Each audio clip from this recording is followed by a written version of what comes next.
Hello, everybody. Good morning, good afternoon. My name is Ehsan Dalu. I work for the Alliance of Bioversity and CIAT, and I'm very pleased to welcome you all to this second webinar on the crop wild relatives conservation in protected areas in the SADC region. So yesterday we had the first seminar where we had two very good presentations about conservation planning and access and benefit sharing to in-situ materials. And today's seminar will be really focusing on some experiences, similar experiences that we've been having in the European region under another project. So Nigel Maxted, professor at the University of Birmingham, will be giving a talk on that.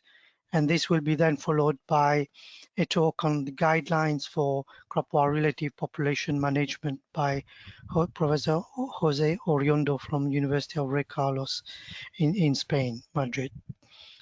So just I'd like to pass on the, just before passing on to Christine from BioPharma, who is also co-organizing this to us, I would like to reiterate that after the presentations, we'll have a question and answer session. So please put up your hands if you wish to ask the question to the presenters, and please do indicate to whom you are addressing your question. And or if not, you can also type your question in the question box, and please also indicate to whom you are addressing the question. So thank you very much. Enjoy the webinar. I'll pass on to my colleague Christine Menzel from BioPharma to say a few words before we start. Thank you. Great, thank you very much, Ehsan. Yeah, just a very short introduction from me. My name is Christine Menzel, and I'm the coordinator of the BioPharma program for the Eastern and Southern African region.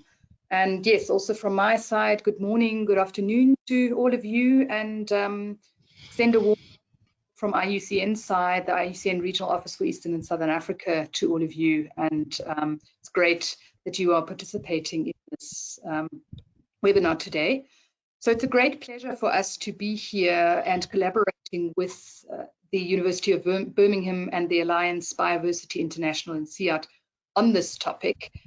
And the reason we are, as BioPharma, collaborating here, I'll just say a few words about, in that BioPharma has a strong relationship with protected areas in this region, and this alliance and the University of Birmingham has very good information and planning also related to what's called crop wild relatives. And protected areas actually play a large role in supporting the conservation of these wild species that are in fact extremely important for our food security and crops that we have in our region as well as beyond. So from the BioPharma perspective, it's critical actually for us to be engaging in this collaboration. Because the main focus of BioPharma is in fact around improving effectiveness and governance of protected areas and making sure that protected areas are able to provide that service to society of protecting not only wildlife, but in this case also important inputs into our food security. And so that's essentially why BioPharma is collaborating. So BioPharma, just very briefly, is an initiative of the Organization of African, Caribbean and Pacific States, and is financed by the European Union's 11th European Development Fund. It's implemented by IUCN and the Joint Research Center of the European Commission, with an additional partner in this region called the Regional Center for the Mapping of Resources for Development, who host one of the key components of BioPharma, the Regional Resource Hub, which supports decision making. And we're collaborating again with the University of Birmingham in this case to try and integrate the information that's available on where these crop wild relatives exist and where that overlaps with protected areas. And so the Resource Hub is a key component of that. And then we also focus on capacity building. So this webinar is one example of that. And we also have an action component, which is aimed at, it's a granting mechanism aimed at supporting protected areas to enhance effectiveness. So with those few words, I'll hand back over to Eshan and wish you all a very informative webinar. And we look forward to picking up this topic and staying with this topic for a long time, working with the protected areas in the region. Thank you very much. Back to you, Eshan. Thank you very much, Christine. So without further ado, I would like just to pass on the floor to Professor Nigel Maxted from University of Birmingham to give his talk, as you can see on the screen here. Over to you, Nigel.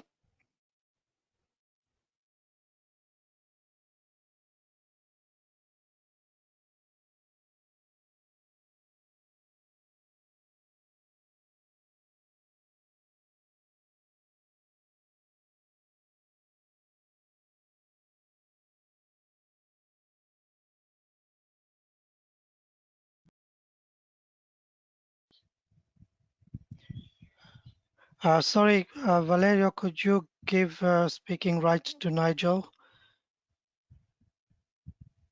Yeah, he needs only to Okay. unmute himself.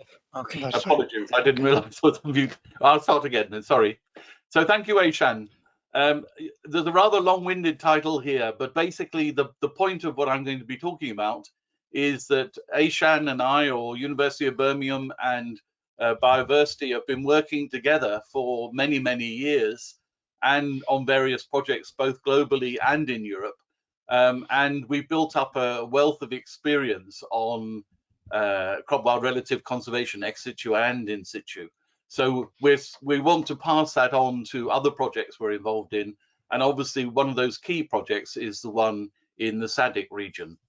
I'd also like to mention that I've listed various co-authors here, but I could have a list that involved at least another 10 people who previously have been involved in various collaborations that we've been involved with. So these are the core people who've been involved in all of those projects going forward.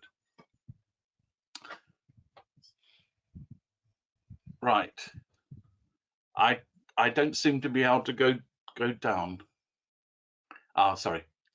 Okay, so yesterday Eshan established the policy context. I'm not going to go through this again, but just to emphasize the fact there is a policy context for crop wild relative conservation in terms of the Sustainable Development Goals, and they are particularly associated with target 2.5, which specifically mentions, as you can see there, the conservation, maintenance of genetic diversity of seeds, cultivated plants, farmed and domesticated animals, and their wild species.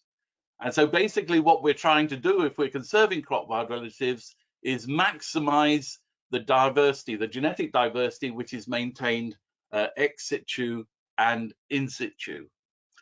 And one of the things of coming second or on the second day of a talk is that the people in the first day have stolen your slides in effect.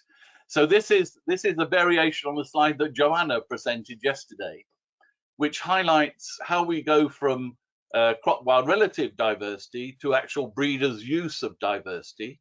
And what I've done in this slide is to highlight the most important elements of the stages in that process, and then the various questions that might be associated with them. So these are the questions that I'll come back and answer through the course of the presentation. So if we start off with crop wild relative diversity, then basically how do we present, or how do we get an initial list of crop wild relatives? If that list is an extensive list, we're talking about perhaps thousands of species, then we can't actively conserve thousands of species all at once. So how do we prioritize that list? Then having prioritized it to a more workable list, relatively smaller, a couple of hundred species perhaps, then how do we actually plan the conservation? And this is usually associated with some form of ecogeographic analysis, gap analysis, whether you're doing in situ or ex situ. Then we apply our conservation strategies. As we all know, we should be doing complementary conservation involving both in situ and ex situ actions. And then in terms of those conservation techniques that we apply, there are various questions associated with them. I'm not going to read all of these because I'm going to come back and answer them later on. But for instance, if I just pick out a few, which taxa and which populations are we going to sample? How are we going to identify the species in the field of crop wild relatives? Is it better to have individual crop wild relative sites or have them in some kind of network? How to convince protected area managers they benefit from working in a network and actually conserving crop wild relatives. So we have to be able to answer these questions to be able to actively promote the conservation of the species we're trying to conserve. Then once we have the conserve, just like we have with ex situ, we have to have some form of utilization associated if we're doing in situ. So the whether we're doing ex situ or in situ, the characterization is an important step of promoting use. And because breeders tend to have some reluctance, and I'll come back to this point later on about using crop wild relatives in their breeding programs, then maybe we need a two-stage process. One that involves first pre-breeders taking the crop wild relative, crossing it with some elite material, and then the pre-breeders providing that material itself to the breeders to use in their breeding programs. And so that's the actual ABC of the questions I'm going to address. But I also wanted to stress that there are other universal issues that throw up questions, like informatics. So how do we store the data we're processing the whole time? And capacity building in terms of identifying the material if you're going to do ex situ conservation, but also how do you manage the populations when they're inside an in situ reserve or protected area. I know Jose is going to deal with this in detail, so I'm not going to cover it in detail here. Okay, so let's start looking at those points one by one. So the first, as I said, is crop wild relative diversity. And here we have a simple answer. So this comes from a paper that we published in 2006 with a broad definition of a crop wild relative is all taxa in the same genus as a crop. So if we're taking, say, cowpea as an important crop in sub-Saharan Africa and certainly in the SADC region, then all Vigna species wild species would be then involved in the crop wild relative checklist. So this is a long list of all of the wild species which are found in the same genus as a crop in the SADC region. And for instance, if we look at Europe, some work done by Kell estimated in Europe that 21,500 crop wild relative species in total. Now, obviously, if you're dealing with a number that large, it's impossible to actively conserve them all at once. So what you need to be looking for is some way of prioritizing them, reducing that list from the 21,500 to a more manageable set of species. And in this case, the list that Cal has recently come up with is 485 species. So reduced significantly on the basis of how important the crop is. So that's taking the data from FAO stat, how closely related the wild species is to the crop itself, and so the potential for gene transfer from the crop wild relative to the crop, and whether the species is in one of the IUCN threatened categories. So a lot of our recent work in recent years has been actually doing IUCN red listing to assess whether the species are threatened, so we can then prioritize them for active conservation. Then once we have our shortened list of our priority crop wild relatives, we can then start doing the actual detailed conservation planning. So this is basically collating ecogeographic data. So as a reminder, ecogeographic data is associated with the ecology, geography, taxonomy, genetic diversity of the species, the crop wild relative species you're trying to conserve. And usually we assume, because it's not possible, or generally not possible, to do genetic analysis for a large number of taxa, we assume genetic diversity is associated with ecogeographic diversity. So in other words, the distribution of a species is spatial in terms of ecology and geography, and we assume if two populations are remote, then they are genetically distinct. And I wanted to include this this diagram here from my very first PhD student's thesis, or one of her papers from her thesis, which she actually showed that is not true for all species. So here we're looking at a wild relative of lentil, and she collected all of these sites across Asia and across Europe, and then looked at the genetic diversity in the material from those sites, and the material fell into 10 clusters, 10 genetically isolated clusters, and the green triangles were the predominant cluster, which was found right from Tajikistan all the way across to Portugal. But the actual diversity was located only in the western part of the Fertile Crescent, so in Turkey, Syria, Lebanon, Israel, and Jordan. So if you don't know anything about the species other than its ecogeography, then you would want to have your protected area sites distributed throughout the range. But here you can see you'd actually be wasting your time in that to a certain extent, because most of the diversity is actually found in the western part of the Fertile Crescent. So the point I'm making is that when we're planning the conservation of crop wild relatives, then ideally we would have genetic data. But the second point I'm making is that that data is rarely available. So when it is not available, then we use ecogeographic data as a proxy. And that's based on geographical locations of past collections. And those past collections, or where we know we have certain species, we can get the data from GenSys, GBIF, national or specialist data sets. And once we have the data, then we can start doing the analysis. So this is looking at developing conservation strategies. One of the first things we would look at is taxon richness for crop wild relatives. This is data set at a global level, analyzed by Vincent et al. And published in 2019. So here we can see crop wild relatives tend to be clustered around, the hotspots are clustered around the Mediterranean, but we have significant hotspots in Africa as well. You can see around the Gulf of Guinea and the eastern coast, right from Ethiopia down the coast through Kenya, Tanzania, into Mozambique and South Africa, all areas that have high concentrations of crop wild relative diversity. And then once you've found where your species are, you can start then planning your ex situ and in situ conservation. And I would guess one of the best ever in my lifetime collecting efforts was made by the Global Crop Trust Diversity Trust Project in recent years. So this was a large grant of funding from the Norwegian government, which was given over a 8 or 9 year period. And initially, we looked at the actual crop wild, what were the crop wild relative priorities for the world, and we came up with this figure of 1,392 species related to 194 crops. That was published in 2013.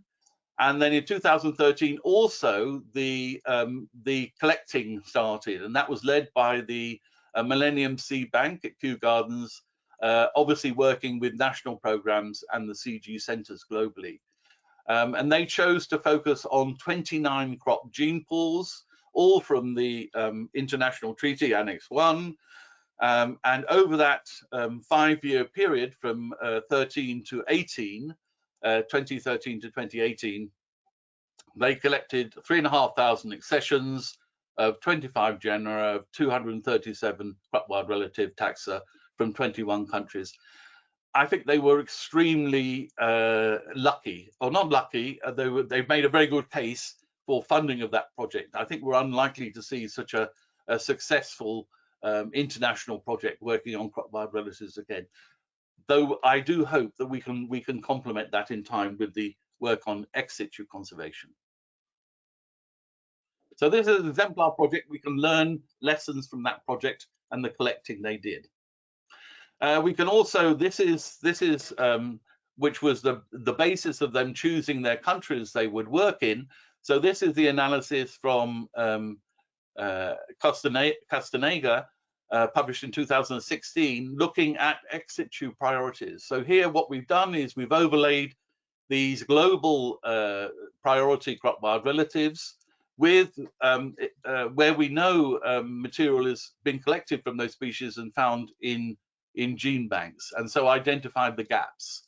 So the gaps you can see clearly, the hottest gap is found in South America. This is Arachis species in Brazil, in Indonesia, various species in China, and even though the Mediterranean is a center, and one would presume it has been collected well already, still a lot more collecting to be done in the Mediterranean. But also, again, you can see here clearly coming out in Africa, priorities for further collecting in Africa, identified by this analysis. So then we have various questions that need to be answered, and this is where we're learning from the experience of the Global Trust Project. So one of the initial problems with collecting crop wild relatives is actually identifying them when you see them in the field. So how do we train, or how do we get people to be able to identify the material in the field? So the way the Trust Project worked was they produced field guides and provided training in taxonomy. So there were field guides prepared, and the people were trained in identification. So it's a very simple piece of information, but unless you have staff who can actually identify the material in the field, then it's going to be very difficult to actually conserve them for conservation. Which taxa and populations to sample? Well, we have a methodology called ecogeographic land characterization. It should be ELC mapping. And this enables us to deliberately choose target taxa from diverse locations. Or maybe so that would be our priority for choosing for each of the species we're trying to conserve target populations which we think are going to be genetically isolated. And this is what we can do with this ELC mapping. So that's another recommendation from another project. Though, of course, that doesn't exclude emergency or threat-based acquisition as well. Which techniques to apply once we've actually conserved it? Well, primarily, a lot of the material we're collecting on crop wild relatives are orthodox species. So we're going to be collecting seed and then putting the seed in the gene bank. But obviously, it's dependent on species by species. So if a species is recalcitrant, then we would want to use other techniques. How to promote use of the material? Well, promoting use is an easy one, really. It's providing characterization and evaluation data. So the more we do characterization and evaluation, the more we hope the material will be used. So these are some of the answers to questions associated with ex situ conservation. Okay, so let's now look at in situ conservation. So this is the same global project, but here we're looking at in situ conservation priorities, doing complementarity analysis. And this was a paper published in Nature in 2019, where we've identified the top 150 sites. So here you can see, again, perhaps not surprisingly, because the Mediterranean was already identified as a hotspot of crop wild relatives, that a lot of the 150 sites are located in that region. But we'd have distinct areas also in the SADC region, which have global importance in terms of priority sites for conservation. So these should be key sites that are actually turned into genetic reserves within protected areas, possibly. And we do hope in the long term to set up this global network, and we hope to name it in honor of N.I. Babeloff, the person who really was the first person in the modern era to look seriously at crop wild relative conservation. Okay, then the next point I wanted to make is associated with climate change analysis. So it's not enough just to identify the sites where you want to actually establish your protected areas or set up your genetic reserves. You also have to do climate change analysis. So let me explain why. This is data from a study that was published in 2017 on Oman. This is a map of Oman, showing the predicted distribution of crop wild relatives within Oman. So you can see there are two key areas. These northern mountains adjacent to the sea and the Gulf here. This is the Arabian Gulf, and then these mountains, and then down here in the Dhofar region of Oman, two areas that are very strong in terms of crop wild relative conservation. So if we try and do our complementarity analysis, here we've identified the top 10 sites, and you can see one site, the fifth most important site up here in the north, and all the others are clustered down here in Dhofar. And you might think, okay, well, we've done our work. Those are the 10 sites where we're going to set up our conservation, in situ conservation. Then if we go on to look at the impact of climate change on Oman over the next up to 2050, well, the work was done in 2015, and at that time 12% of the area of Oman was suitable for crop wild relatives. By 2020, last year, it actually had increased, not decreased, but climate change had caused it to increase to 17.4% of Oman. But look at the actual figure in 2050, a radical reduction. And if you look also at the coincidence between the map here for the 10 sites chosen and the map here, you can see nearly all of these sites, in fact, all 10 of the sites are identified, apart from this one here, possibly, the one in the north. All the ones in the south are now no longer suitable for growing crop wild relatives. So whenever we produce the results of in situ analysis these days, we would always have to link it to some form of climate change analysis to see if the site is going to have long-term viability, sustainability in terms of conservation. So increasingly, when we think of in situ conservation now, we think of setting up networks of sites rather than individual sites, because there are obvious benefits of protected area managers working together, having tools for doing conservation. So we have a whole series in the bottom of this diagram here, a whole series of individual populations, some of which will be part of national in situ conservation sites. And then some of those national conservation sites will go on to be regional conservation sites, and some of them will be so important they become part of the global network. So there is this need. So we see how you have this network of network effects where you have interrelation of the three levels, national, regional and global sites all interacting to carry out conservation. I won't go through this slide because Joanna went through it yesterday, but just to reiterate, as Joanna was explaining to you, in terms of nominating sites, we can nominate, if you like, from top down, as in regionally important sites identified as a result of the data analysis, or we can have individual national sites which are important at a regional level. And so the regional level analysis is a combination of regional nominated sites and nationally nominated sites. So it's bottom up and top down in terms of application. Okay, so let's look at a few things about the function. So why have how the network function if it's established? So we obviously can have enhanced conservation and sustainable use if we have a network, because it's larger. It has a benefit from being a larger coordinated body. We can form new partnerships.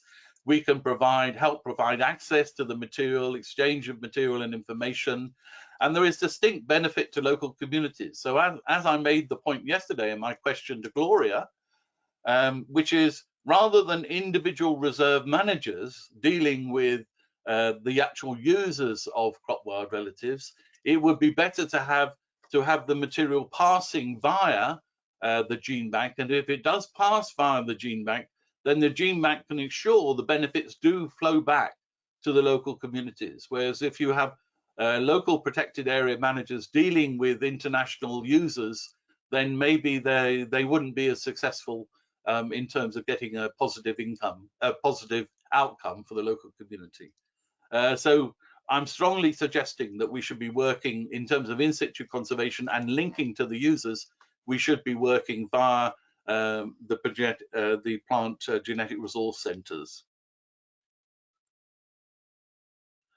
In terms of mutual advantage, one of the questions I often get asked is what's in it for the protected area managers? And so in Europe, we've been working with the Natura 2000 network and the Eurosite team to come up with clear advantages. So the advantages in this collaboration in terms of the agrobiodiversity community is it enables us basically to potentially double the amount of genetic diversity which is available to the user community. So we have much more systematic crop wild relative conservation, and we're much greater diversity is available to the user community. In terms of the protected area community, which protected areas often in many countries around the world are suffering insecurity of funding, we can show clearly that if crop wild relatives are conserved, there is this link to provisioning ecosystem services, which adds a new degree, a new dimension of additional value to the protected area. So in terms of just conserving biodiversity, you're conserving biodiversity that has multiple ecosystem services, and it brings up and justifies the provisioning service of protected areas, which has proven a very positive argument in Europe for this mutual collaboration.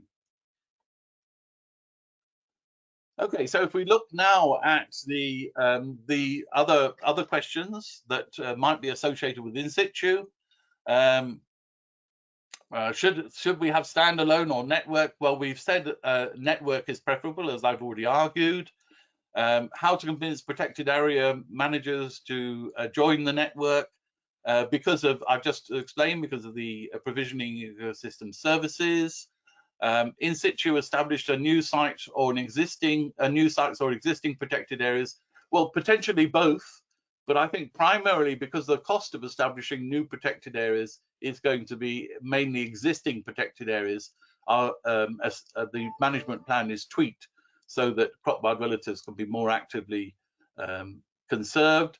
How to manage the sites? Well, Jose is going to talk about this later, but the point before Jose gives his talk is that basically sites will be identified because they have strong, healthy populations of the target crop wild relatives. So in terms of the management of the site, what you're actually doing primarily is carrying on doing what you're already doing, because the site already has a healthy population existing on their location. So there is no additional cost. There may be perhaps a slight cost in terms of the active monitoring of the crop wild relative populations, but that's it. You don't have to change your management of the site. So how will we actually get access from the in situ to the user? So I'll explain this in the next diagram. So unfortunately, this is perhaps what first looks like a rather complicated diagram. So here we have the protected area and the different things that happen in the protected area. And here we have the Plant Genetic Resource Centre. And we have 4 potential ways of getting the material from the in situ via the ex situ to the utilization. So the first one is demand and supply. So demand comes in for a user, the request goes to the gene bank goes to the in situ, collects the material, and then brings the material back. That's the first option. The second one is samples are taken from the gene bank and go into long-term in situ conservation, ex situ conservation.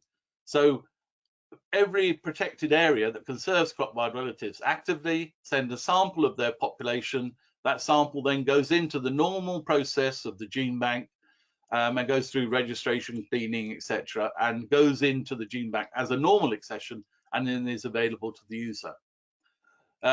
There may be some reason why the protected area manager or the person responsible for conserving the crop wild relative population doesn't want to make that material available to users. So we could have this black box option, which material is backed up, it goes from the in situ site to the ex situ, but ends up in a black box and is only used for reintroduction to that particular in situ site. Or we have the fourth option, we have some kind of fast track, if you like, conservation, which doesn't include regeneration. Regeneration is the step in terms of the gene bank, which is highly costly. So if we leave that step out, we have the other 4 steps, then we can make fairly reasonably priced in situ linking to ex situ conservation. So there are 4 options, as I've explained here, and it's up to the gene bank and the protected area manager to negotiate which one of those options will actually be used in terms of conservation. Okay, so I'm finishing up now. So just a few slides to say, as I said earlier, that if we want the material to be used either ex situ or in situ, then we need to have some kind of characterization evaluation. That may be predictive characterization, which is basically a GIS analysis, which shows that material is like a population is likely to have a particular characteristic, or doing some kind of phenotypic or genomic analysis. That's linked through into pre-breeding. And so the reason I wanted to talk about pre-breeding is because, as I said earlier, breeders sometimes are quite reluctant to use crop wild relative material. One, because crop wild relative material is difficult to obtain. They don't know which characteristics are present or which traits are present in the crop wild relative material. It may be difficult to grow and maintain in glass houses. When you do the crossing, there is this linkage drag. So when you have your elite lines, then basically messed up by introduction of not only the traits that you want, you get other deleterious traits as well, and it takes time for the breeder to breed out that material. And also the argument has been made to me several times that breeders already have enough material, so they don't need crop wild relative material. So I think these are short-sighted arguments, and I think as climate change becomes more and more of a problem, we will have to use the genetic diversity in crop wild relatives. And so I think it's sensible, rather than all breeders trying to use it, that it passes through a pre-breeding phase. So the pre-breeding would actually be done by public bodies and the CG centres.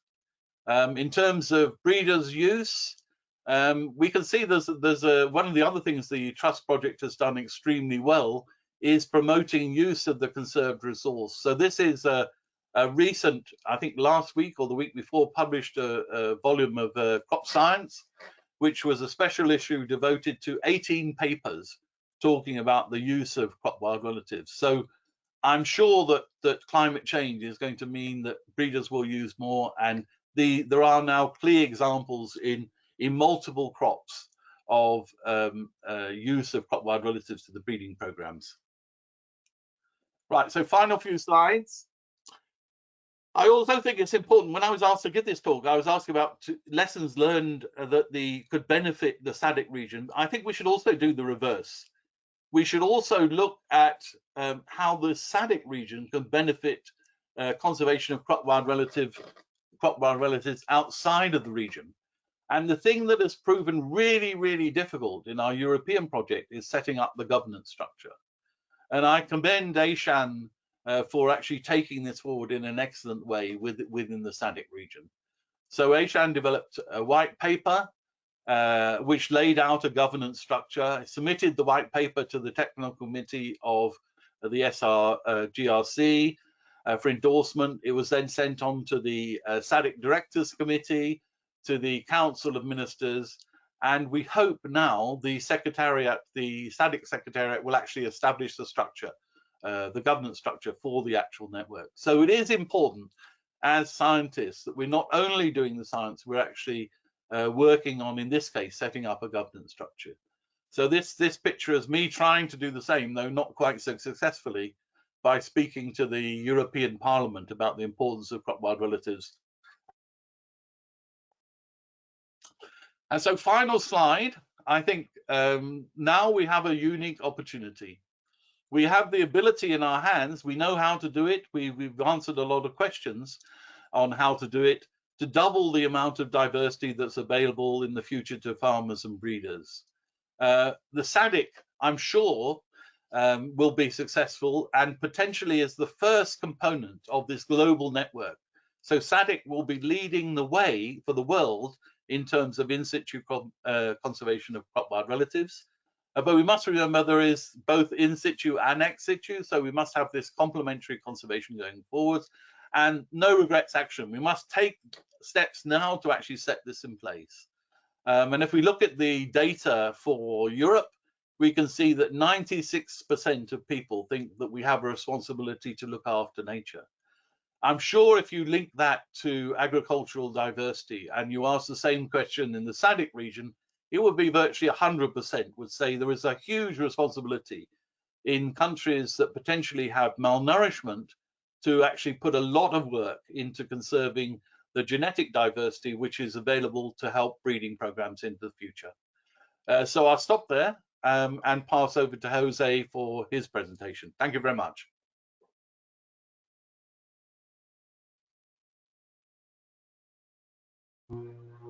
Thank you very much, Nigel. Really an excellent talk. I really commend you for the content and the point you made about the importance of conserving crop wild relative in situ, its complementarity to ex situ, and you know what we actually have learned through the processes in the SADC, but also in the Farmers' Pride project, which you've been leading in Europe for establishing a network for crop wild relatives and land races. I also commend you for sticking to time, so you was dead on your time limit. So congratulations for that as well. I know what a harsh chairman you are. Okay, so I just like now to give the floor to Jose Oriondo for his talk. This talk is going to be a bit more technical about, you know, how do we actually manage these population in situ. What are the things that protected area managers need to be aware of and take account of, and how they need to monitor those populations in order to ensure an effective and efficient conservation of those resources in situ. So over to you, Jose, for your talk. Thank you. Okay, thank you and good morning. My name is Jose Iriondo and I work at the Universidad de Juan Carlos in Madrid, Spain. And it is a pleasure for me to participate in this webinar.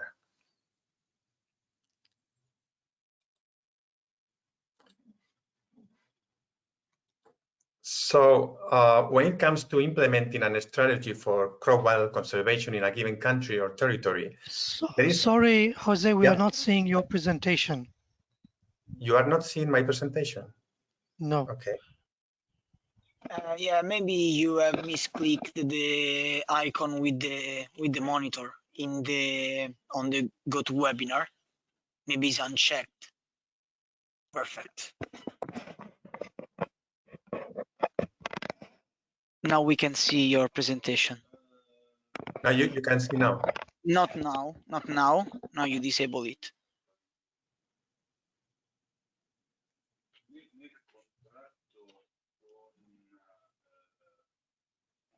Sorry, I don't know what I am supposed to be doing. There is a monitor button near the microphone and the webcam one. This one? Yes. Okay. Now we can see it. It needs to be green. Yeah. Okay. Okay. Perfect.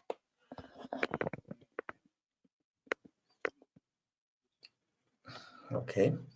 So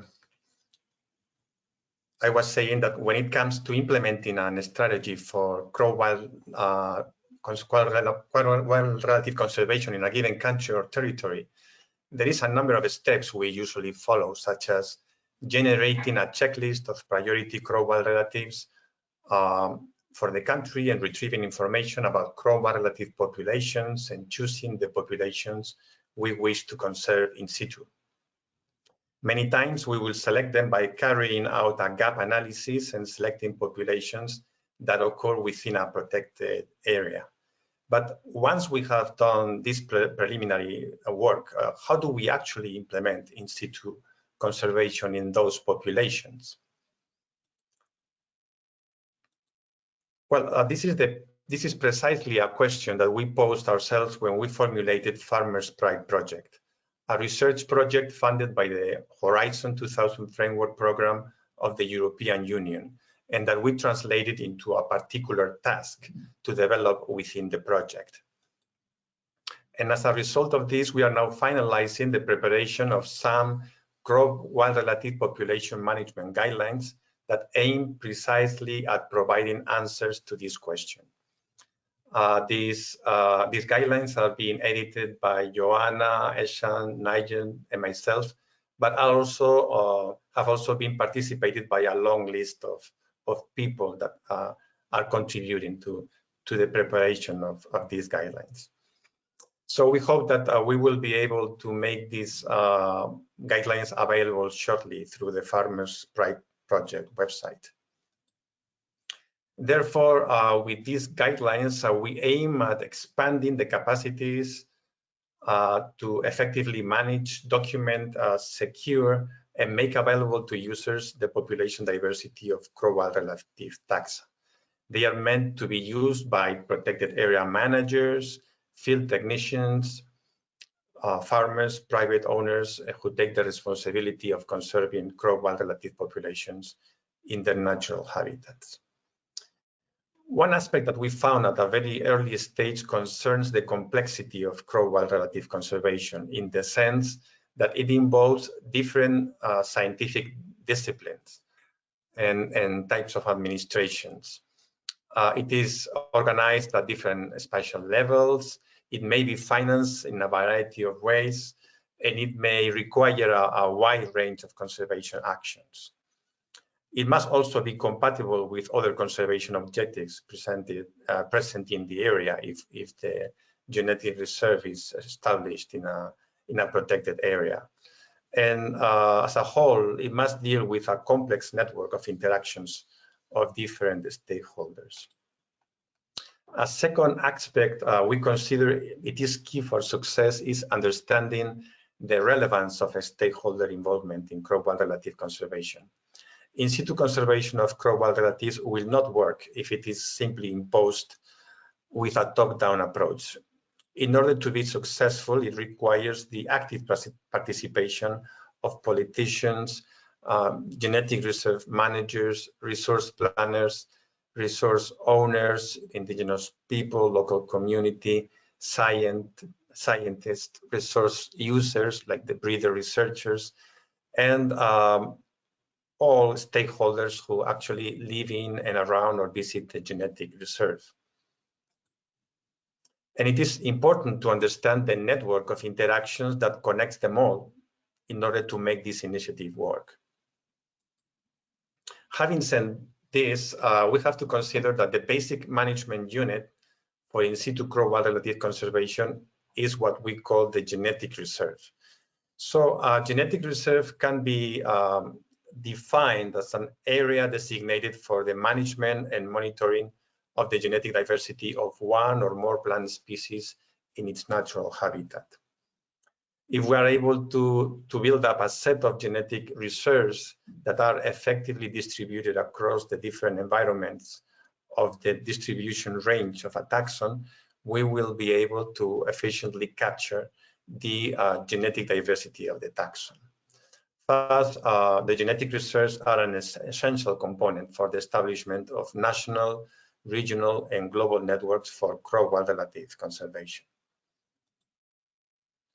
Now, if we consider that a management plan is a planning tool that contains a set of prescriptions and actions to achieve the conservation goals, we will be able to achieve in situ crop wild-relative conservation through the design and the implementation of a management plan for the genetic reserves.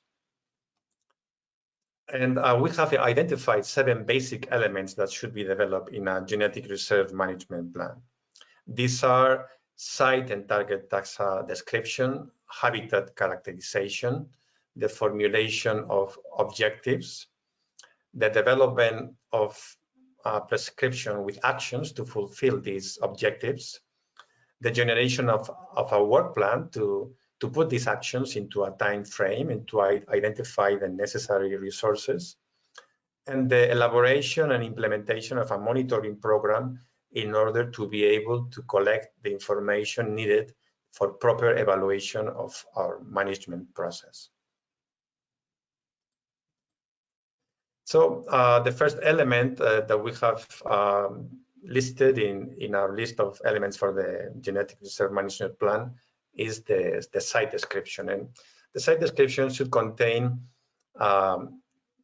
a series of information concerning geographic location, size, legislation and policy measures establishing the genetic reserve, and actually any other information concerning the site that might be of interest for the functioning of the genetic reserve, such as land use and land tenure, public interest, or any register of scientific research that may have been conducted in the area.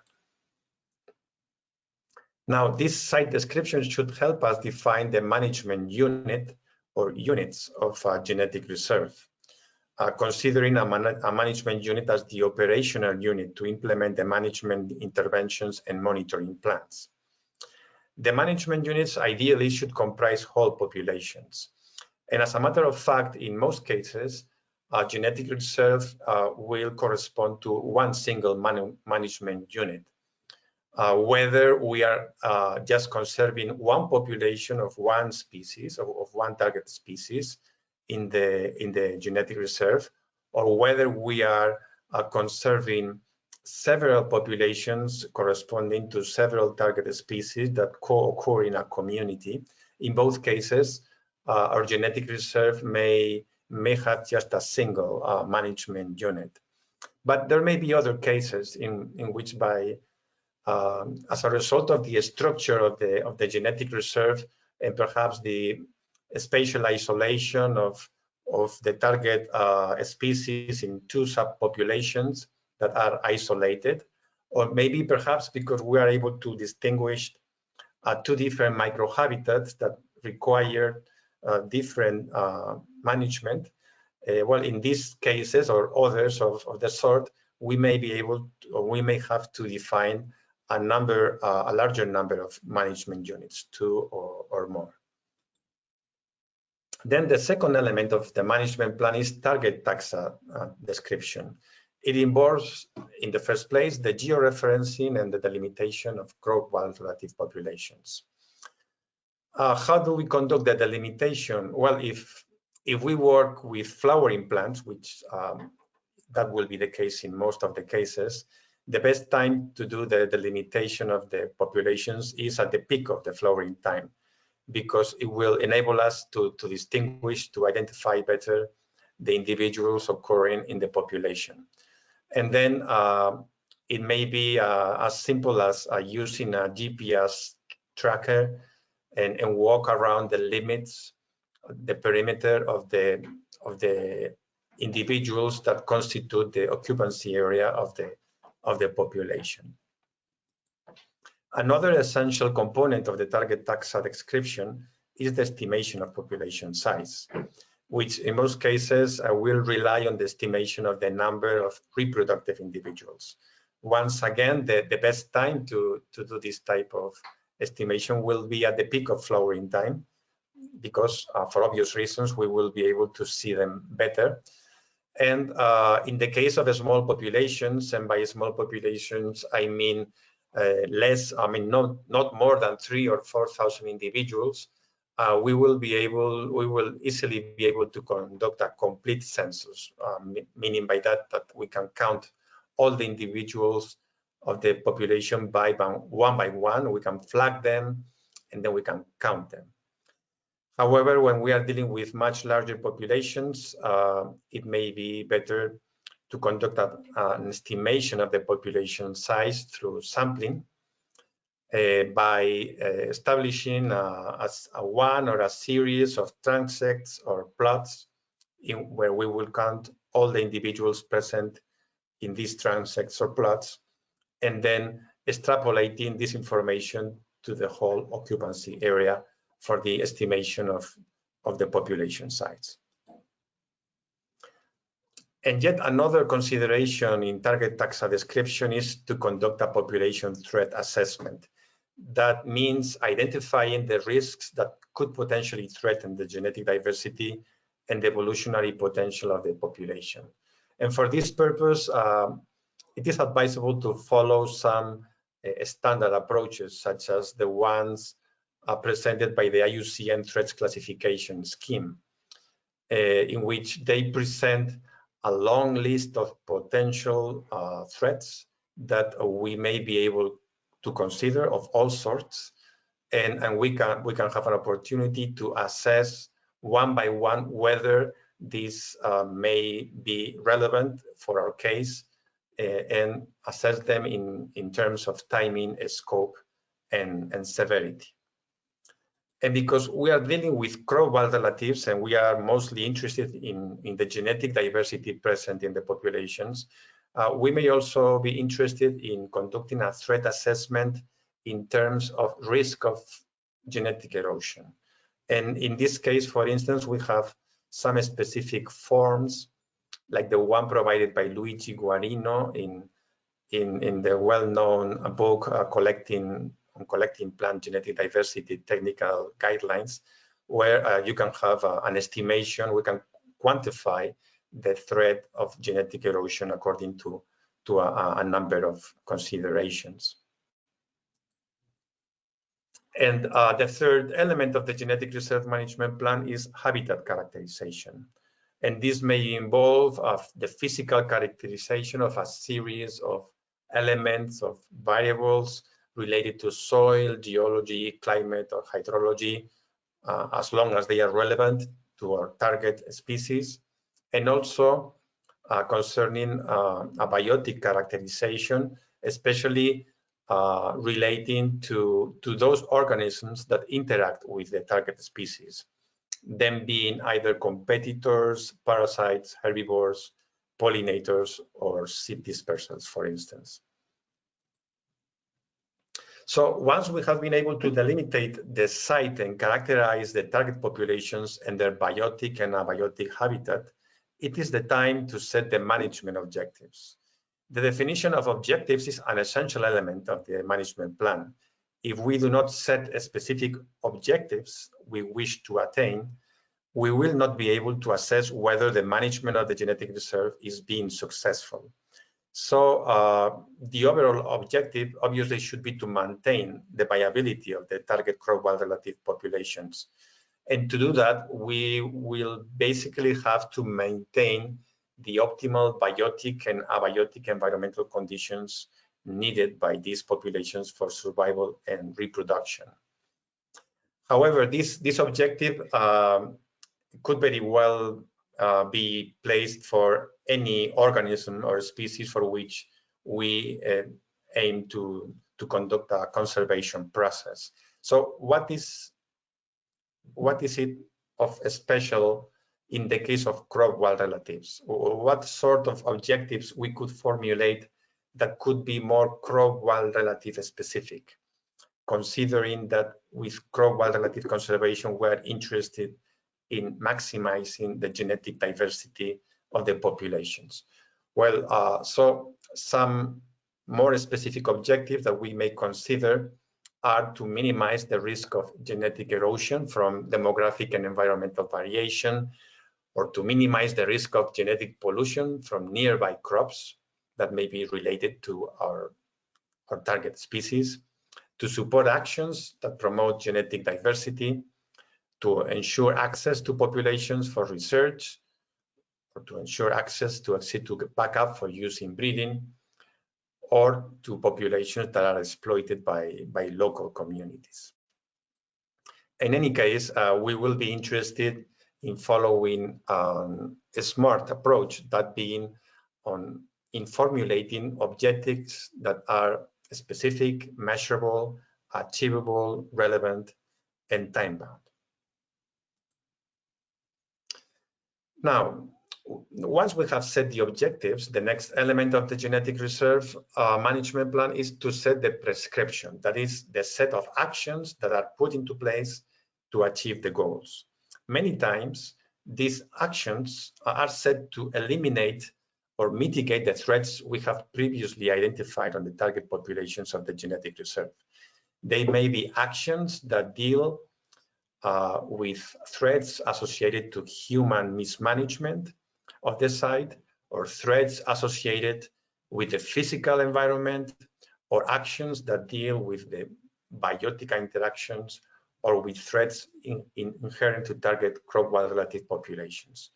And they may involve a wide range of actions that vary from simply contacting the people or institutions that are responsible for those human activities that are actually being a mismanagement for the site, to conducting excavation or earth filling in the land, maybe to improve the drainage of the place, or maybe to control exotic invasive plants that are affecting our target species, or maybe enhancing populations that are mutualistic to our target species, that benefit our species, such as pollinators, for instance, or maybe reinforcing a plant material from the very same populations. So to organize all these set of actions identified in the prescription section, we must elaborate a work plan. This work plan will outline the time frame for the execution of the task, will identify the needed resources in terms of financial resources or human resources, will assign roles and responsibilities, and will allow us to prepare a budget. And finally, the last element of the genetic reserve management plan concerns the monitoring and the evaluation. The monitoring of plant populations involves the systematic collection of data over time. What do we do this for? Well, to assess the compliance with a predetermined standard we have set ourselves. So basically, we will formulate a series of objectives along with the monitoring program. And for instance, we may be interested in detecting changes in the physical and biotic components of the habitat that may wrongly affect the target crop relative populations, or maybe interested in detecting changes in the population size that may indicate demographically unstable populations. So that is that the changes are larger than what they would, that the natural changes that could be expected in demographic trends. Or they may allow us to assess the trends in population genetic diversity and perhaps identify that our target population is experiencing some sort of genetic erosion that we must do something about. So in the end, what we want to do with the monitoring is to determine the outcomes of the management actions and to guide the management decisions.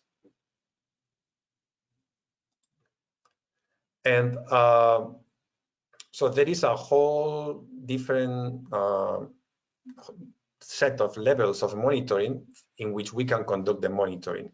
And they may involve the study of biotic interactions or demographic trends or genetic diversity and so on.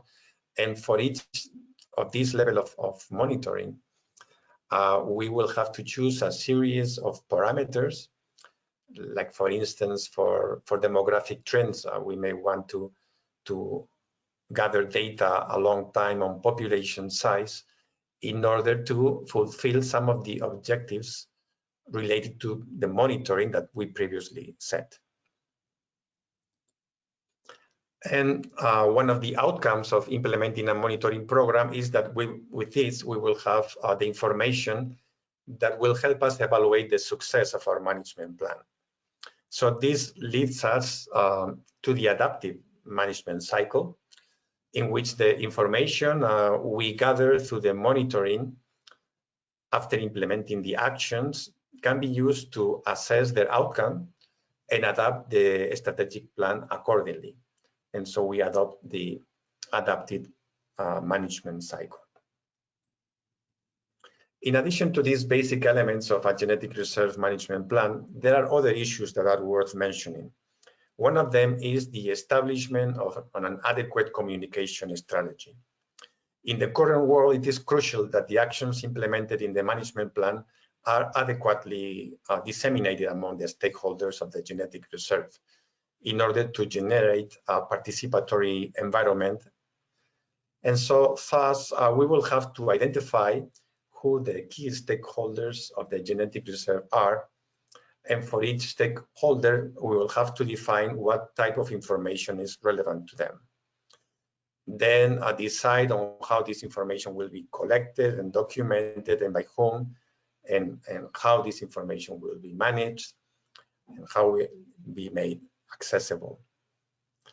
Finally, decide the formats and the media to disseminate the information to the target audience. In the end, what we want is to develop a communication plan that will indicate when communication will be made, by whom, and how much it will cost. And another issue that must be accounted for in parallel to this is the management of information concerning the registry of actions, management decisions, and biological data that is generated during the management process. This information should be arranged in such a way that the useful data can be fed into the national and international databases that will be the heart of the corresponding crop-wide relative national and international networks.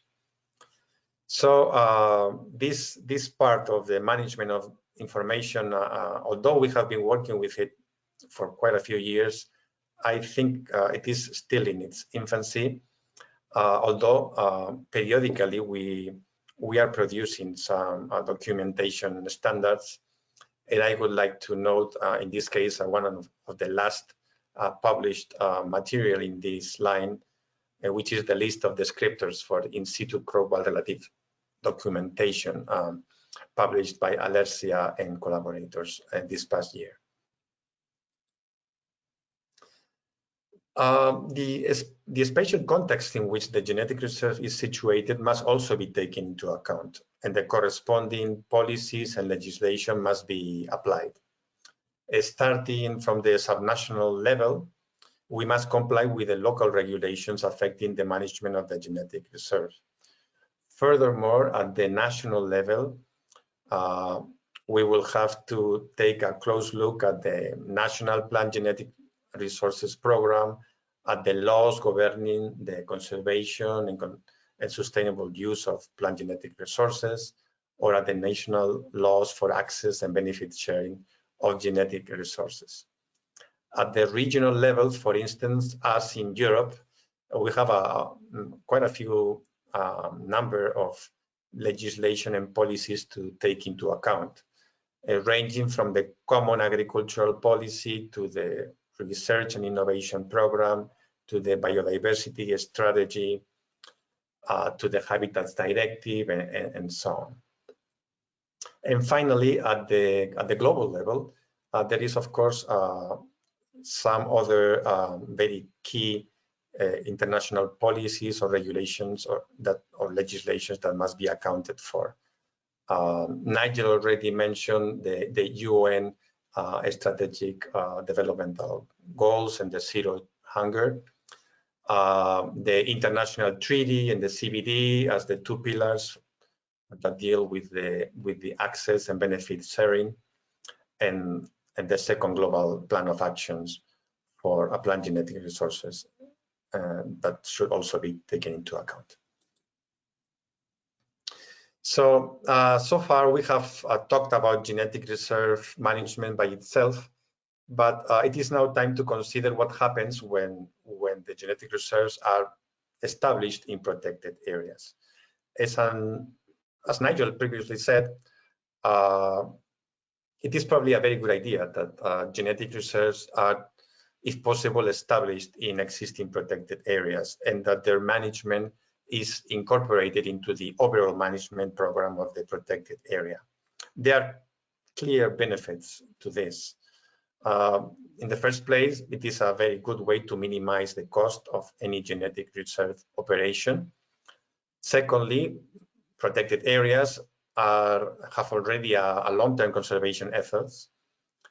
and it is relatively easy to adapt the existing site management to facilitate genetic conservation.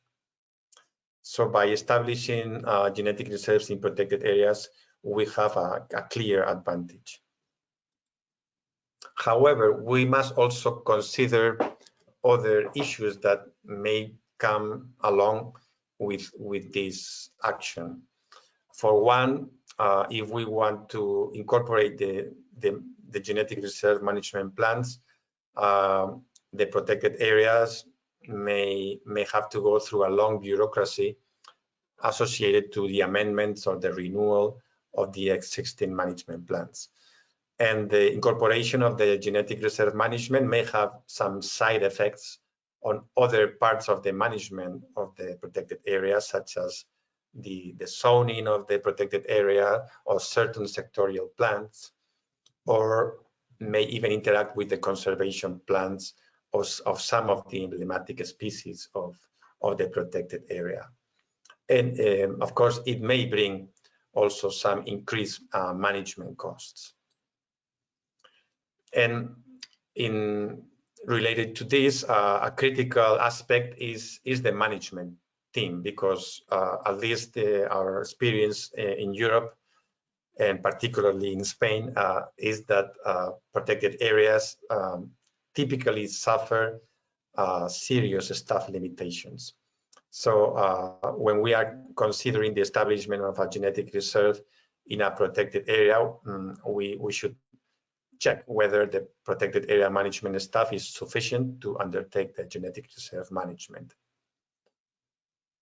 In some cases, if we are dealing with high-rank protected areas, such as national parks, they usually have a better organizational structure, they have more staff, and it may be easier to incorporate the genetic reserve management in these protected areas. On the other end of the line, there are many protected areas that do not have their own staff, and the management is often shared by local and regional nature conservation authorities together with local stakeholders. So in these cases, we must work out some sort of participatory model of governance and trying to identify which body may be more motivated or more capacitated to take the lead in this part of the genetic reserve management. Some creative solutions may involve the elaboration of thematic networks focused on particular groups of crow wild relatives. One example of this is the wild celery network of Germany that consists of several genetic reserves oriented to conserve wild relatives of celery in different parts of Germany. But they are constituted as a network, and great part of the management is centralized, and that it helps to save money and resources. So in any case, when we plan the establishment of genetic reserves in protected areas, we have to look for synergies for an effective use of resources. And I think Nigel also previously mentioned this. It may very well be that certain costs of genetic reserve management may not involve any monetary resources at all. In many cases, the genetic reserve management will be concordant with the standard habitat conservation already undertaken in the protected area, involving mowing or shrub removal or removal of invasive species and so on. In some other cases, yes, there is some additional monitoring to do, some additional periodic monitoring to do of the crow wild relative populations, but it will not be that intense nor that demanding. And in many cases, the wildlife rangers that are already hired by the protected area will be able to conduct this additional monitoring without incurring into extra costs. In other cases, it may very well be that the direct monetary costs needed to operate the crow wild relative genetic reserves may be obtained through other resources independent from the general budget. And this may involve, for instance, projects involving national biodiversity mapping and monitoring, or other national nature conservation projects, or national or international research projects, or citizen science biodiversity projects, or agri-environmental policies, for instance. But at the same time, we must be aware that the establishment of genetic reserve in a protected area may also bring some potential conflicts with other biological components and human interests. Because it is obvious that sometimes, and it doesn't happen only with crop wild relatives, it may also happen if in the audience there are any project area managers with different targeted species that are threatened in the protected area, that these different conservation targeted species may have distinct conservation needs. And in some cases, the optimal measures for some of the species may have adverse effects on others. So when this sort of thing happens, well, within the management of the protected area, it is important to establish an appropriate prioritization process of the conservation aims in order to know how to proceed. For instance, at least in Europe, a typical challenge in some protected areas is that when sometimes in order to protect or to foment particular components of a species diversity, we may be interested in maintaining open habitats through herbivore presence or through mowing. But in other cases, for other different conservation targets, we may be more interested in letting nature take its course and let the natural reforestation take place. Another factor that it is nowadays essential, and that also was mentioned by Nigel, is to consider in the management is to address climate change. So for this purpose, we suggest to follow the climate smart conservation cycle approach proposed by Stein and et al. That involves, in the first place, to assess the climate impacts and vulnerabilities of our genetic reserve,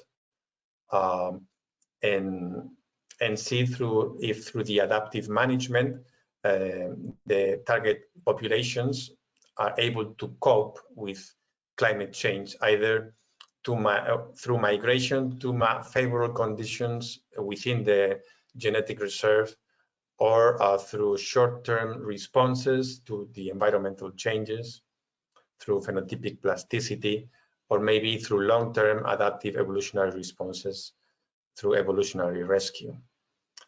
And if we identify that in some cases our target populations will not be able to cope with climate change with these strategies, then we will have to review, to revise our conservation goals and objectives, and to identify some additional potential adaptation options that may involve conservation translocations, or some particular aspects of habitat management involving altering grazing regimes, or reducing other non-climate stressors, or improving connectivity between suitable habitats, or maybe the enhancement of evolutionary resilience through assisted gene flow or genetic rescue. And after evaluating these different possibilities, we can implement the ones we think are the best suited for our conditions, track their effectiveness, and then we go back to the beginning of our conservation cycle, in this case, adapted to address the climate change. And finally, an essential component that we must not forget is the linkage to in-situ collections. And Nigel again very nicely put forward the idea that the final reason for which we are conserving crop wild relatives is for them to be used in the breeding processes and to help secure the food for humanity in the future and after all the challenges we face in the future. So there is a set of steps that we may want to follow to warrant the use of our crop wild relative material that may be present in the gene bank, or at least to back up this material in ex situ collections to warrant their permanence in case some sort of natural catastrophe could take place at the natural site. In any case, the steps that we can follow involve finding a gene bank in your country or your subnational administration that is interested and specialized in the long-term conservation of plant genetic resources, to establish an agreement with the gene bank that is going to store your seed samples, specifying the use terms of the collection, either for use or for backup or for both, to collect a representative sample of the seeds from your target population, to promote a set of studies to know the reproductive biology of the species, the longevity of seed samples stored ex situ, the presence of seed dormancy, and the germination protocols. And finally, to design a strategy to periodically collect the samples from the target populations and send them to the gene bank to feed the collection.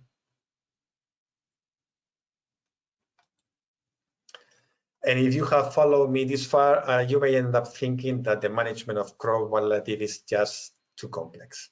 And this is understandable because in our guidelines, we have been very exhaustive and included all the possible factors and elements that should be considered. But however, the real situation is far from that.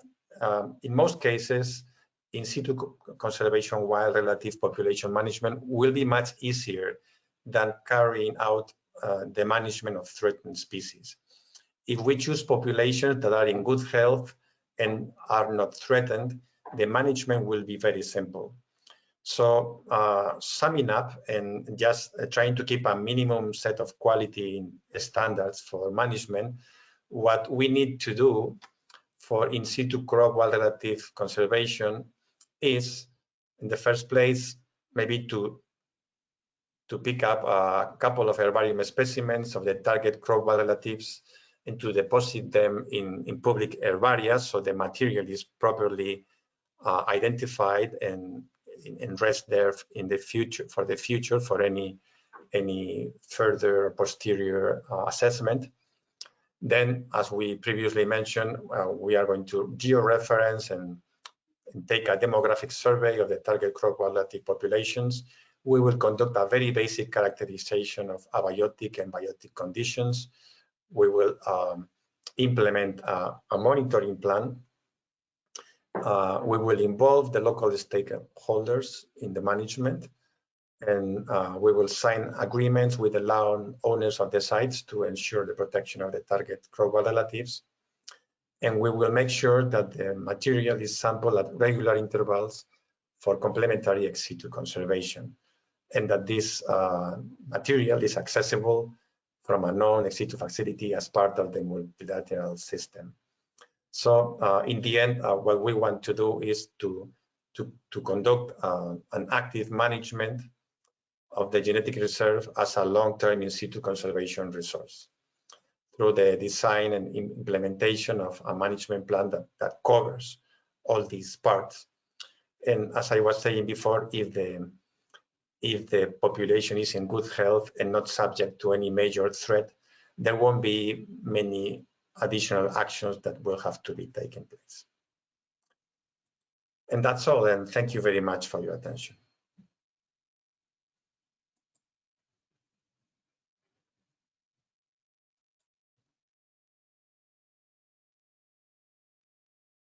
Thank you very much, Jose, for this excellent presentation. I think listening to you, it really gives us a very deep understanding of what it takes for managing these crop war relatives in situ. And I think, as you rightly pointed out in your last part of your talk, is that you've been looking at it really from a very comprehensive point of view, going into the details on the terms of the scientific basis on how we can really do things correctly, scientifically sound. But at the end of the day, very often what we actually do will really depend on the special circumstances. But if we are serious about conserving crop war relative in the wild, it is important, as you pointed out, that we need to at least abide by some of these minimal quality standards. And that I think is important as a prerequisite for nominating a site, for example, in this network that we are envisaging here. So thank you very much for the in-depth review and also for keeping to time. We given the speakers quite a lot of time because we wanted really to them to go into the details of things and what it actually means by in situ conservation planning and the management of those populations. So it's time now for questions and answers. As I said earlier, what we will do is that we'll invite people to put their hands up through the tag on the GoToMeeting, and we'll give them priority to talk. And if not, we can also take questions from the chat box or the question box. All right. So anybody would like to take the floor?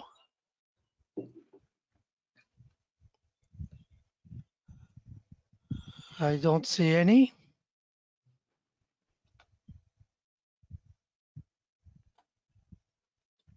No, nobody. Yes, hello. Hello, Bob Redden from Australia. A question for Nigel. Okay, first question for Nigel. The development of genome editing provides a great opportunity to transfer traits from crop wild relatives to crops, but it does involve good preliminary genetic work to identify the gene sites involved. And second question, in situ storage does predicate some knowledge of the storage longevity of each species. Thank you. Nigel, would you like to take that question? Sorry, I was just taking notes so I didn't miss any of the questions. So the first one was about gene editing. Basically, Bob, yes, I entirely agree that obviously if you're going to do gene editing, then you do need to know where the alleles are, the alleles that are available. And I don't think it's a question. It's just a matter of me agreeing with you. I think it's important, yes. Though having said that, I think one thing that will be interesting is looking at how much genomic analysis or genomic characterization is done of the material, both ex situ and in situ. Because if you look at ex situ material, there's a huge backlog in terms of genomic identification of adaptive alleles. And I'm sure that that is going to be exactly the same, maybe even worse for in situ. So we have to have a real impetus in terms of doing that additional genomic analysis. But yes, I agree, if you're going to do gene editing, you need to have that information. Then in terms of, so when we've been thinking a lot about how to link in situ through to users. And initially my idea was that it would be done, the user would actually contact the protected area manager, or naively, I even thought it may be possible for users to contact individual farmers. I think time has shown that that's an impractical view of how to handle this.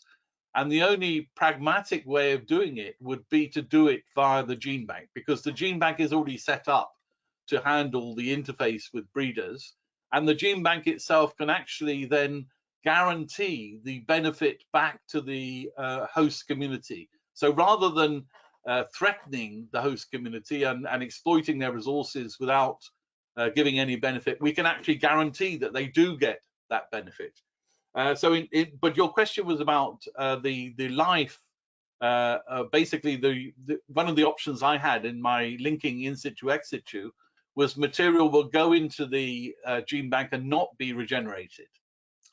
Well, the reason for, so let me explain, the reason for doing that is because of the cost.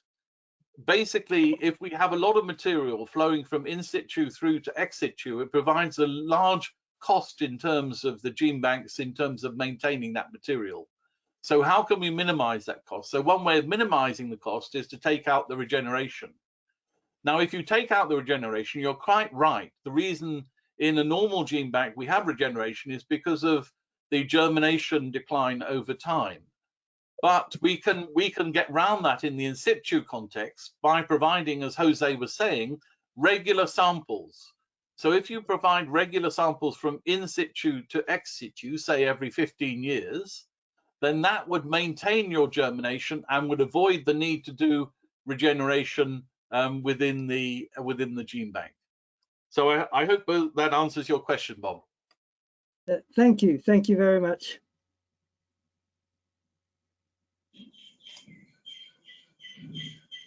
Thank you, Bob, for the question. Okay, anybody online first? Just scan through now. Okay, Prishni, are there any question in the box like we can take?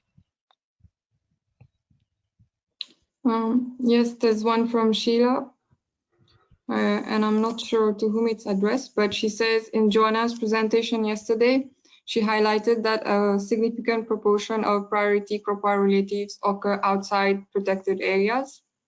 How will you address the in situ conservation of those species in the SADC region? Okay, okay, let me try to answer that. Or Nigel, you wanted to say something?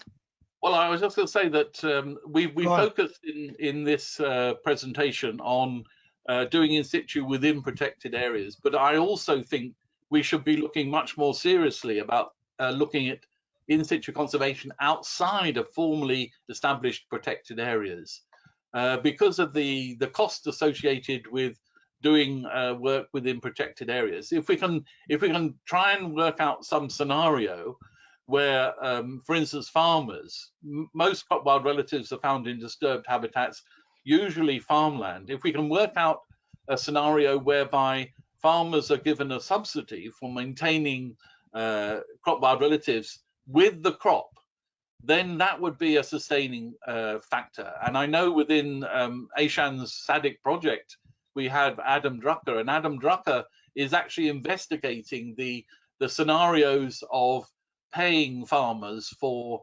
maintenance of genetic resources. And interestingly, if we take the example in Europe, this is being done within the Common Agricultural Policy, which is the new agriculture CAP is coming forward, and that would have funding in it for paying farmers to maintain genetic resources. And also within the UK, you know, stupidly, we've just left the EU, but we have our own agricultural bill, and I was lucky enough to be able to help in the phrasing of that bill and making sure that included in the bill is the funding to pay farmers to conserve crop wild relatives. So I think if you follow the European example, it's becoming realized just how important crop wild relative conservation is, and the fact is that governments will have to pay for conservation of this material, both inside and outside of protected areas. So I think it's important that we have this complementary approach. Thank you, Nigel, for this response. Maybe if I can add, indeed, in our Darwin SADC project, we are also looking at populations that are outside protected areas. And within the project, the partner countries have set up a multi-stakeholder committee that are overseeing this work. and promoting the value and importance of crop wild relatives in situ, and also working with, I think what is important here is that we need to have this dialogue with the policymakers, trying to convince them why this resource, as we presented in this webinar, is important, and therefore might promote them for taking those decisions of developing policies, of developing programs on how they can assist in creating new genetic reserves from the government funds, as is normally the case, and also working with local communities and identifying the type of benefits they have. I don't know whether Adam is online. Yes, I think he is. He may say a few words on that, on having to promote them to collectively take care and manage these crop wild relative. In a previous Darwin project, the previous SADC crop priority project funded by the EU that we've engaged, we've seen that farmers in Zambia, for example, are willing to contribute in a collective manner for maintaining these wild populations around their fields, because they recognize the value of those materials. So it's all about communication. It's all about talking to the policymakers and developing policies and mechanism, as you said, Nigel. Each country is going to be different, and therefore we need to engage with the local players to be able to develop something that will enable the conservation. Anybody wants to add to that? Yeah, if I could, Eshan. Yes, okay. Yeah. Quickly, and then I give the floor to Adam and then to Bob. Yes. Okay, I would just like to mention some other ideas that we are pursuing in Spain, and that for the conservation outside protected areas.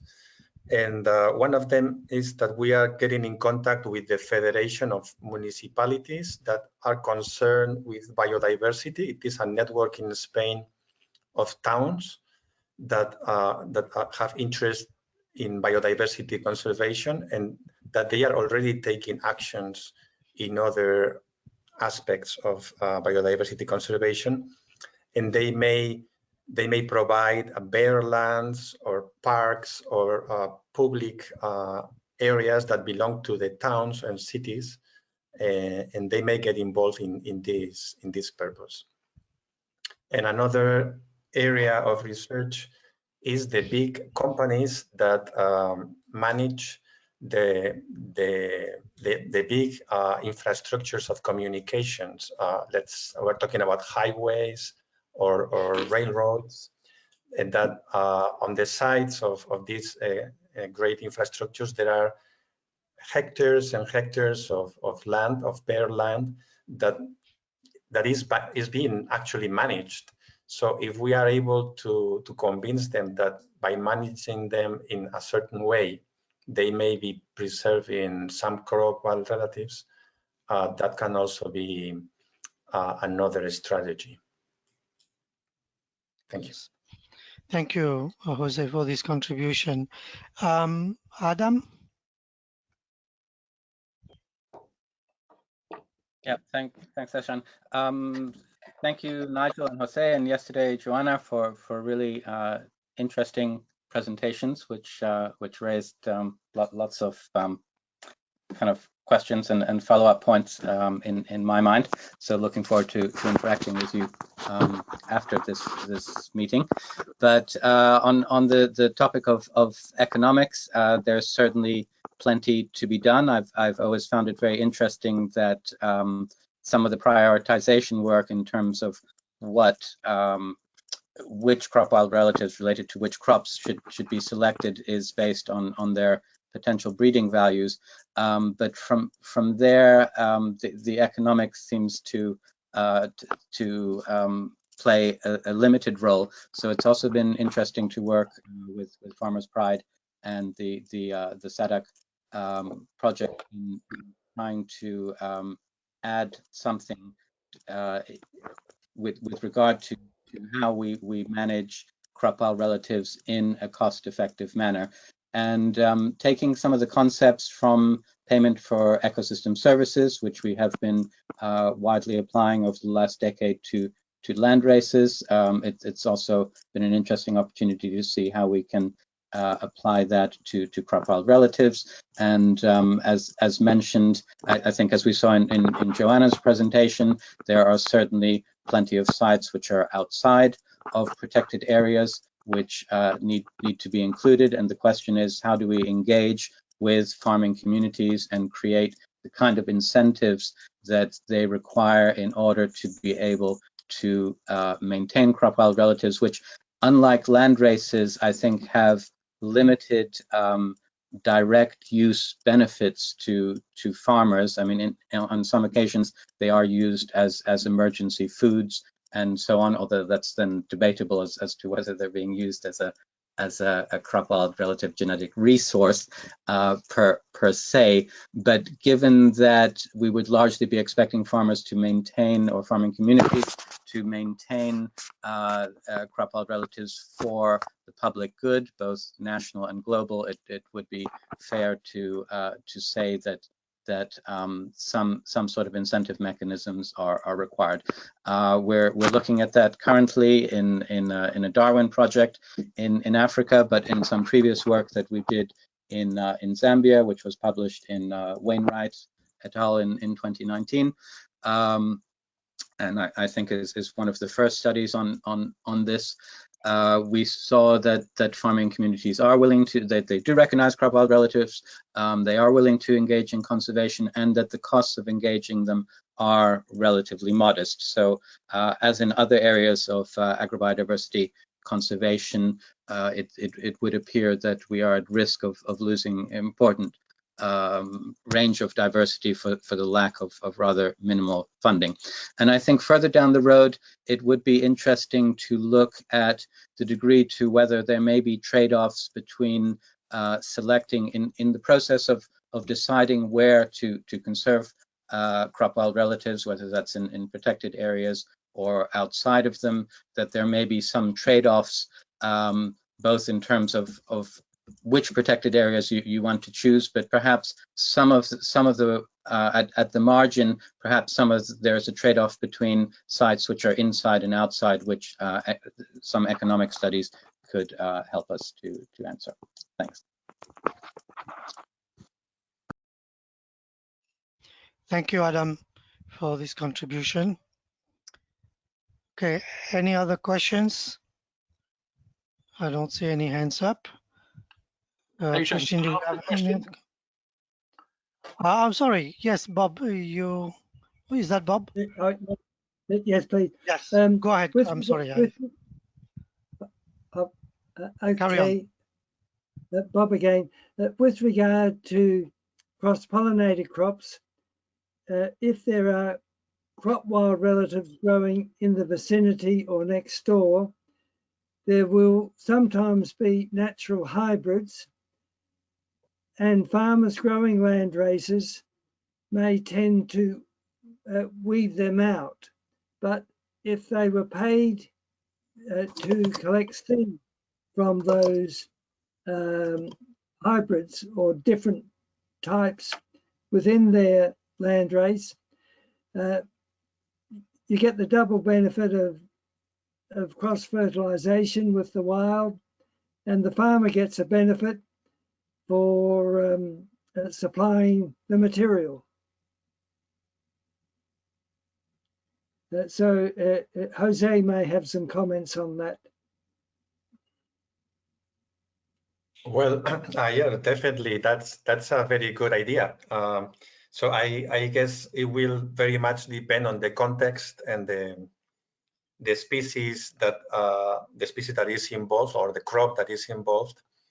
And in certain parts of the world, there is actually, it is a common practice that the crops and have some sort of cross pollination with the wild relatives that occur in the area, and there is a constant increase of genetic diversity in the genetic pool that is being farmed, and that can bring obvious advantages for the farmers. And in other contexts, maybe the hybrids may not be that desirable for the farmer in a modern production system, but these hybrids might be of interest from a scientific point of view, and maybe if they identify them and they send them to the breeder researchers, they could be a matter of study of great interest. And on the other hand, something I mentioned is that if you want to preserve the genetic integrity of the genetic reserve of the crop wild relative population that you are conserving, you should be careful about the threat or the risk of genetic contamination, the genetic pollution from crops that could be occurring nearby. But so that's the other side of the story, that it could be potentially harmful for the natural population. But that's a different story. Yeah, that was a very good idea. Thank you. Thank you, Bob, for that, this. Yes, of course. Carry on. So that's a very interesting question, because it's something that's been occurring to me recently. I've been writing or helping to write a genetic resources conservation strategy for the country of Tajikistan, and there they have a lot of land races, and the land races we think are going to be heavily impacted by climate change. Climate change is going to have a real devastating effect in Tajikistan. So what I recommended was some deliberate integration of climate change resistant traits into the land races to try and maintain at least some of those land races in situ on farm, rather than just allow them to be lost as the farmer doesn't get lesser and lesser yield from them because of climate change. And the occurrence, just hearing what Jose said, does make me think that potentially if we have really important crop wild relative populations in the future, and we decide that there is a need to maintain them in situ, we may have to do some active integration of climate change resilient traits into those wild populations. So although Jose is right, and I would say myself, it is a form of genetic pollution, but in this case, it may stop the species going extinct. Now, maybe this is a theoretical thing rather than a practical, because I can't see this happening for many crop wild relatives. But if you're dealing with a really major crop and a really closely related wild species, to allow that species to go extinct in the wild, I think would be a mistake. So we would have to look at something like that, I think, to potentially save it. So perhaps it's not a question, Jose, but it's just a comment. Okay, thank you very much, Nigel. Any other questions in the question box? No? No. Okay. Well, I have a few comments to make myself. Based on the presentation from Jose, I just like to say make a few comments on the question of the management of the information. I think that is really extremely important. What just I'd like to add to what Jose has already said is that globally we do not have a good information system about the diversity of plant genetic resources in general, not only crop wild relative, that are located in situ. So that's a big gap that we have in our global system that need to be remedied.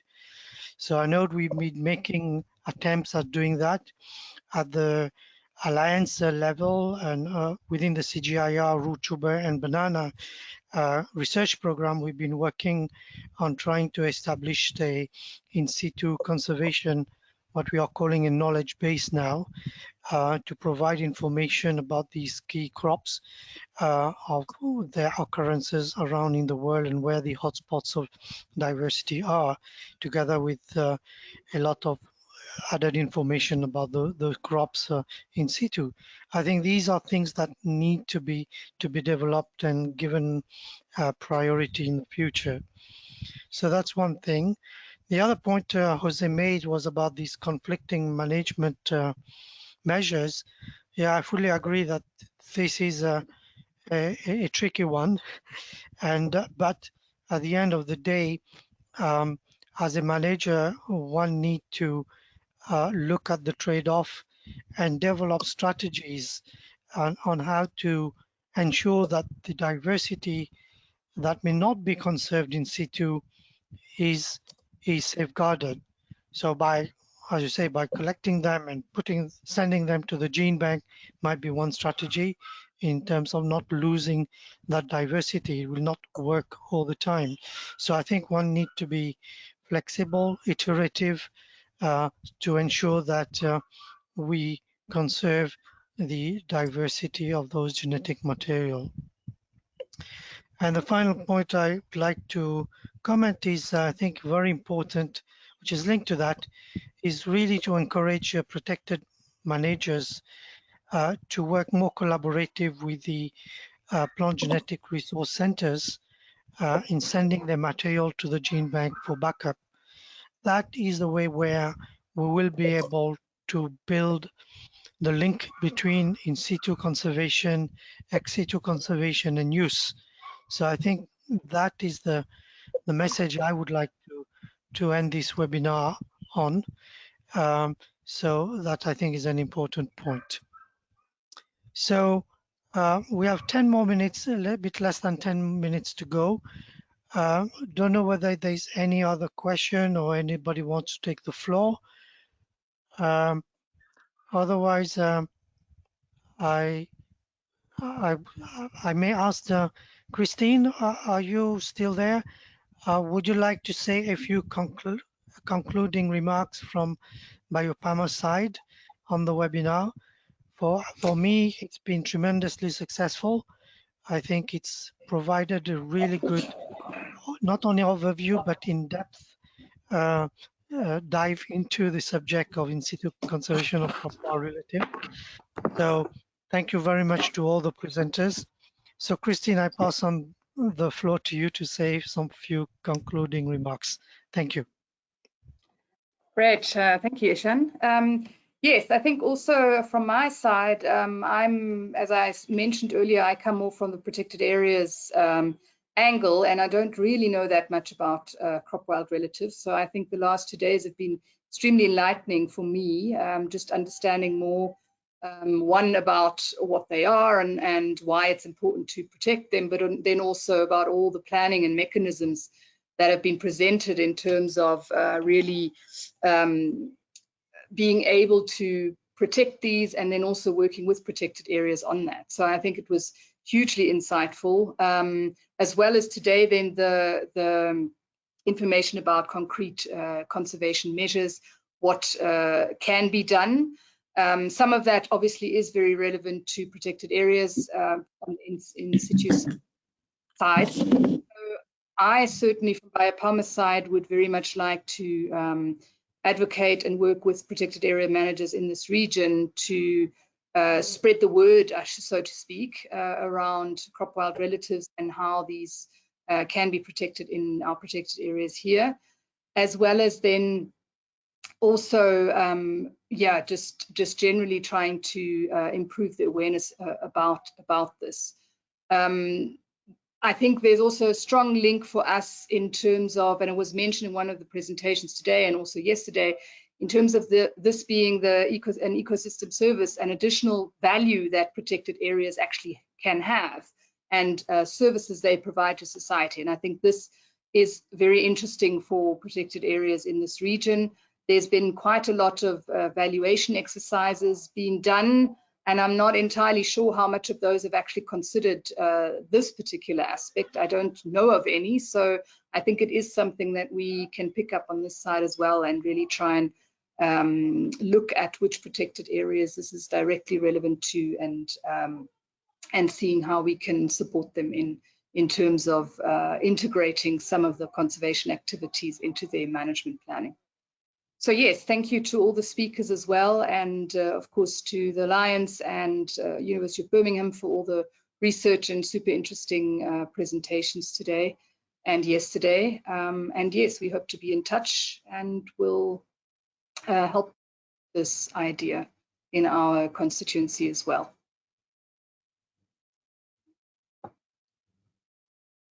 Thank you very much, Christine, for these nice words. And you can rest assured that we at the Alliance, we will continue to collaborate with BioPharma. I think you are a natural partner on this type of initiative that we are trying to develop this network for crop priority, but it completely overlaps, I think, with your network. So we have to really work hand in hand if we want to succeed in our endeavor here. So thank you very much for this assurance. I just would like to say in concluding that these two webinars has been recorded, and we are going to be taking measures to make them available to you so that you can share that with your own networks or those who have not been able to be present today to follow these webinars and contact us with any question that they may have. So again, thank you very much for all the attendees, for all the co-organizers, my colleagues from University of Birmingham, University of Rey Carlos in Spain, and all the speakers. Thank you very much indeed. And I say goodbye here. Bye-bye. Thank you.